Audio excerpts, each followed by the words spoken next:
ठाकरे साहेबांच्या घरी रूम करून राहायचं, 2 वेळचा हाताने स्वयंपाक करायचा, काळजीपूर्वक ऐका, 2 वेळचा हाताने स्वयंपाक करायचा, 11वी 12वी तर रूम करून राहिलो, सकाळी सर 5ला उठायचं,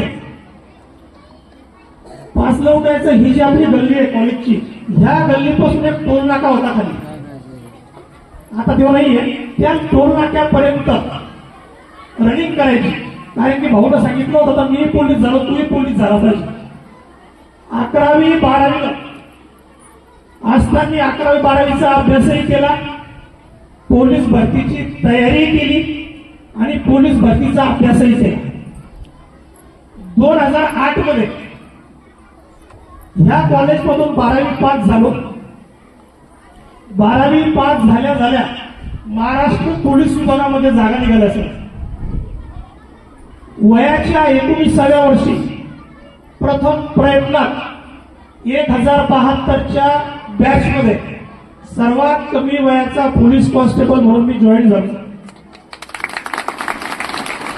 म्हणजे मग ह्या विद्यार्थ्यांना हे सांगायचं आहे, जास्त वेळ तरी नाही, ह्या विद्यार्थ्यांना मला हे सांगायचं आहे की आज तुम्ही कुणी 5वी असेल, 7वी असेल, 6वी असेल, जो अभ्यासक्रम तुम्हाला शासनानं शिक्षण विभागानं ठरवून दिलेला आहे, त्या तज्ञ मंडळीनं तो अभ्यासक्रम ठरवायच्या मागे काहीतरी कारण आहे की तुम्हाला 5वीत कोणते विषय, 6वीत कोणते विषय, 7वीत कोणते. तर ज्या ज्या वर्गात तुम्ही शिकता त्या वर्गात उत्तम तयारी करा, नाहीतर बापाचे आणि आपल्या आईचे जे शेतात हाल आहे ना, आपले पण तेच हाल होईल. लक्षात घ्या, हे फाउंडेशन आहे तुमचं. जर बिल्डिंगचं फाउंडेशन जर खराब असलं, तुम्ही जर 10 मजली जरी बिल्डिंग बांधली तर ती बिल्डिंग टिकत नाही. त्याच्यामुळे हे तुमचा फाउंडेशनचा वेळ, फाउंडेशन फिट करा. शिक्षक लोक सांगतात ते करा, गणित करा, इंग्लिश करा, जे जे सांगतात ते करा. त्याच्यानंतर सर पोलीस मध्ये लागलो. पोलीस मध्ये लागल्यानंतर माझ्यासोबत काही PSI, DYSP, SP ह्या लोकांसोबत मी पोलीस मध्ये नोकरी केली. पण त्यांच्यासोबत नोकरी करत असताना मला असं वाटलं की आपणही त्यांच्या समान व्हावे, आपण PSI झालं पाहिजे, अधिकारी आपण झालं पाहिजे. पण माझं शिक्षण होतं सर फक्त 12वी.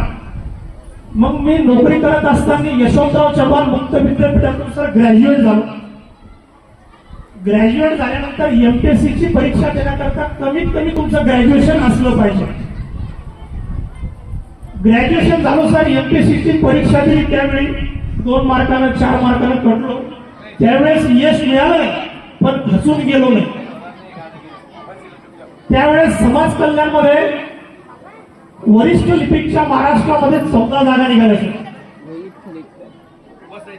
वरिष्ठ लिपिक लागल्यानंतर 14 लाखामध्ये माझं निवड झाली. मला नागपूर ठिकाण भेटलं वरिष्ठ लिपिक म्हणून समाज कल्याण. जसं पोलीस मध्ये राहताना मोठ्या अधिकाऱ्यांना भेटलो, तसं समाज कल्याण मध्ये असल्यानंतर समाज कल्याण मधले जे मोठे अधिकारी आहेत त्या क्लासवर अधिकाऱ्यांना, असिस्टंट कमिशनरला भेटायचो. तेव्हाही मला असं वाटलं की आपण त्यांच्या समान व्हावं. मग त्यांच्याकडे गेलो, म्हटलं सर नेमकं असिस्टंट कमिशनर व्हायकरता काय करावं लागेल. तर ते म्हणजे तुझं शिक्षण किती झालं. म्हटलं माझं ग्रॅज्युएशन ओपन युनिव्हर्सिटी. म्हणजे असिस्टंट कमिशनर व्हायकरता MSW तुला करावं लागेल. पोस्ट ग्रॅज्युएशनची एक डिग्री आहे, मास्टर ऑफ सोशल वर्क. तर सर मी नागपूरला नाईट कॉलेजमध्ये MSW पूर्ण केलं.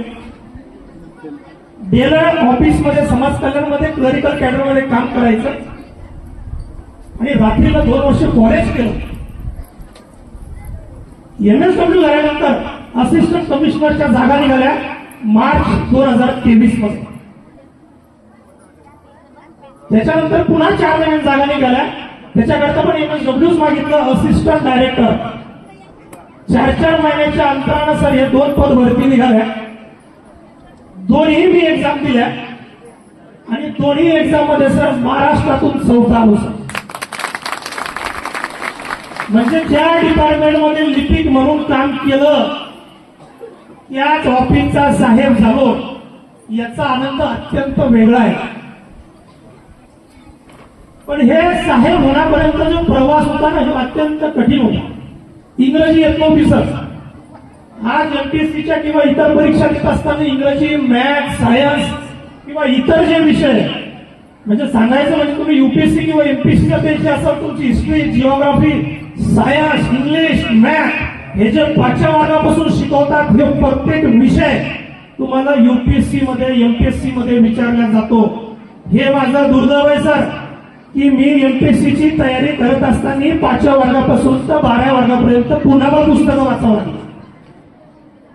त्यावेळेचे शिक्षक लोक आम्हाला सांगायचे, आम्ही टिंगल टावाळी करायचो, इकडे तिकडे दगड मारायचो, मजा मस्ती करायची, कशाला करायचं काय करायचं. पण ज्या वेळेस कळतंय खांद्यावर जबाबदारी येते त्यावेळेस कळतंय की त्यावेळेस केलं नाही तर मग आता आपल्याला किती त्रास होतो. पुन्हा इंग्रजीचे सर ते आडवे शब्द त्याचे पुस्तकं 5वी पासून आणले, 5वी 6वी 7वी 8वी 9वी 10वी ते इंग्रजीचे पुन्हा शब्द पाठ केले. त्यावेळेचे शिक्षक लोक आठवत होते आम्हाला. आणि एमपीएससी मध्ये जर तुम्हाला पायच व्हायचं तर तिथं काही चिटिंग गिटिंग काही गोष्टी चालत नाही, तिथं पॉलिटिक्स लागणार. मग इंग्रजी केली, मॅथ केलं, जे केलं नाही ते सर्व केलं. त्याच्यामुळे सर्व विद्यार्थ्यांना मला सांगायचं की आज तुम्ही करा, वयाच्या लवकरात लवकर तुम्ही मोठे अधिकारी होता. लक्षात घ्या. आता हे झालं माझा असिस्टंट कमिशनर पर्यंतचा प्रवास.